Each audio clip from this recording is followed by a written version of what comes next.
रामकृष्ण हरी. मोकळा माठ डोक्यावर घेऊन नदीपर्यंत गेलो तर तो वाजत जातो.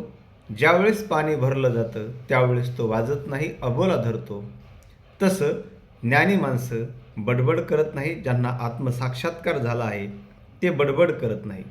अर्धवट भरलेला माठ तो डोक्यावर जर घेतला तर तो हलतो, परंतु पूर्ण भरलेला माठ हलत नाही. तसं अर्धवट ज्ञानी हे बडबड करतात, विनाकारण फुकटच्या गप्पा मारतात. जसं एखादा निरोगी व्याधीग्रस्ताला भेटायला गेला तर तो संसर्ग त्याला लागतो, तसंच आपण जर एखाद्या सुगंधी द्रव्य ज्याला लागलं आहे अशाला जर आलिंगन दिलं तर तो सुगंधही आपल्याला लागेल. मग आपणही गुणवंताजवळ गेलो तर आपल्याला त्याचे गुण लागतील. हे सांगताना संत शेख महम्मद महाराज एका ओवीतून म्हणतात, क्षम देता बुके फरासास, लाविल्या विन सुगंध लागे अंगास. तैसे आळविले पाहिजे गुणवंतास, लक्षण ओळखून या.